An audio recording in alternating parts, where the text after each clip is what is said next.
It's 11:47 p.m. You're in bed, phone in hand, scrolling through one last email. The blue-white glow lights up your face. It feels harmless. Just a few more minutes. Meanwhile, your brain is receiving a message. And that message is, stay alert. Don't sleep. Something important is happening. What if I told you that this nightly ritual and the dim indoor days that precede it might be quietly shortening your life? In 2024, researchers published what may be the most comprehensive study of personal light exposure ever conducted, and the findings were startling. They tracked more than 88,000 adults for nearly a decade, not through questionnaires, through wearable sensors that recorded every moment of light their bodies actually received. 13 million hours of data. And what it revealed is this: the way we live now, bright nights, dim days, may be slowly killing us. For millions of years, the human body evolved with one constant, the sun. Bright days meant activity, hunting, gathering. Dark nights meant rest, repair, renewal. Your body's master clock, a tiny region called the suprachiasmatic nucleus, uses light as its primary signal.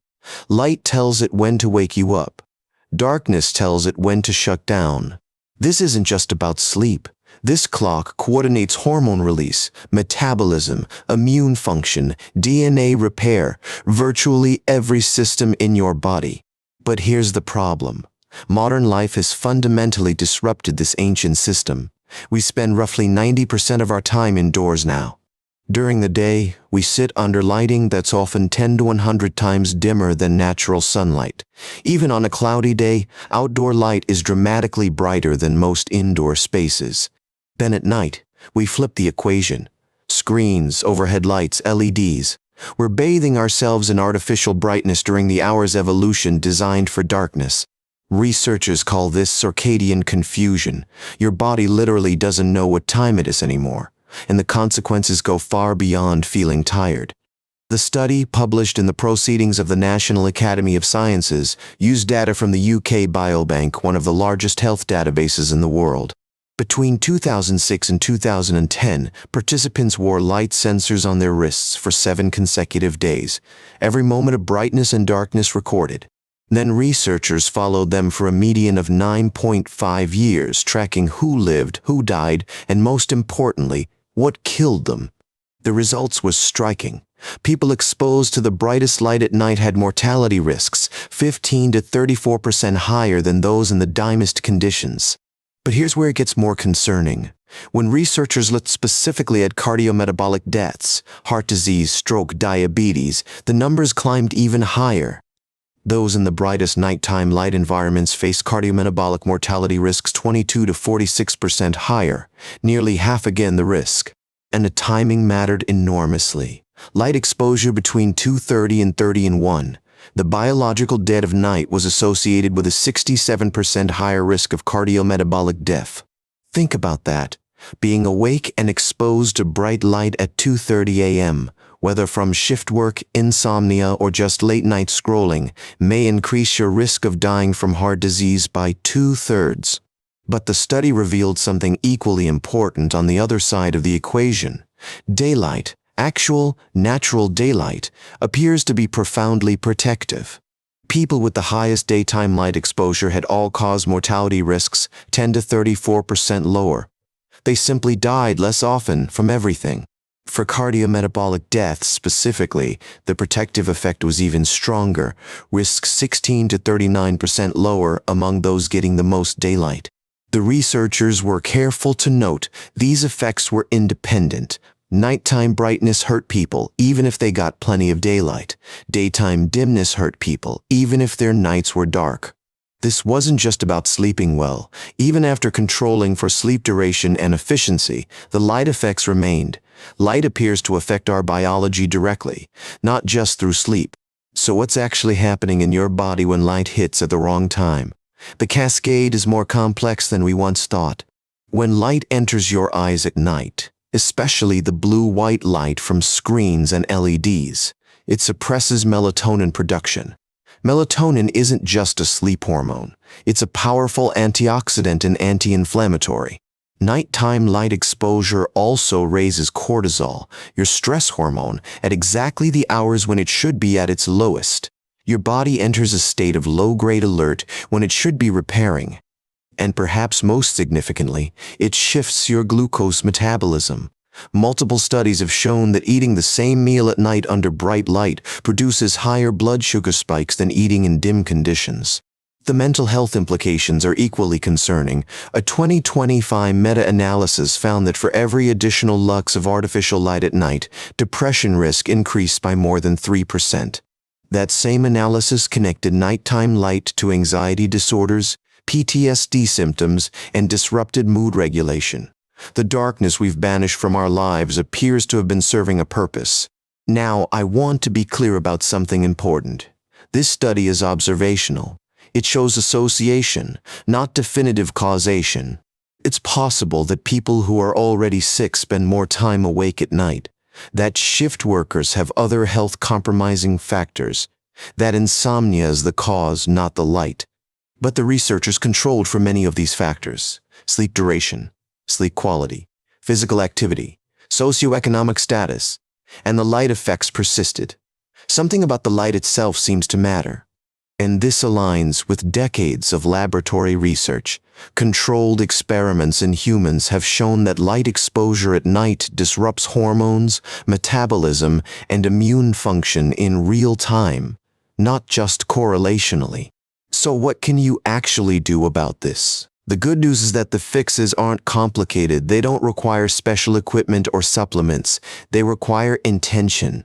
First, and the research suggests this is crucial, get outside in the morning, within the first hour of waking if possible. Even 10 to 15 minutes helps synchronize your internal clock. The quality of morning light matters. Sunlight, even through clouds, is far more powerful than indoor lighting. A cloudy morning outdoors still beats a sunny window view from inside. During the day, consider how much natural light your environment actually provides. If you work indoors, you might try taking calls outside, eating lunch in a park, or positioning your desk near a window. Research suggests aiming for at least 2 hours of outdoor light exposure daily. That might sound like a lot, but it adds up: morning walks, outdoor lunches, evening time in the garden. Now let's talk about the other half of the equation. What happens after dark? Consider dimming your lights 2 to 3 hours before bed, not just screens, all lights. Switch from overhead fixtures to lamps. Your body reads overhead light as daytime. Side lighting feels more like evening. For screens, night mode or blue light filters may help, but the research suggests reducing brightness overall matters more than blocking specific wavelengths. Dimmer is better than filtered. And here's one that's easy to overlook: your bedroom. Every LED on every device, every streetlight leaking through curtains, it all adds up.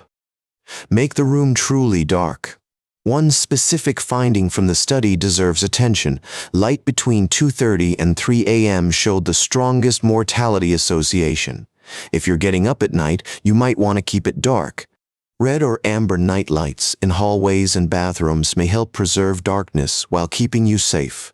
Your body seems to interpret these warmer wavelengths as less threatening to your circadian rhythm. Of course, individual sensitivity varies. Some people may tolerate more nighttime light. Others may be exquisitely sensitive. But the dose-response relationship in the data suggests that for most people, darker nights and brighter days are better. And here's where I want to be honest about the limitations. This was a study of UK adults, predominantly white, from a developed country. We don't know if the findings generalize globally. We also don't know the exact threshold: how much light is too much, how much daylight is enough. The study measured relative exposure, not absolute prescriptions.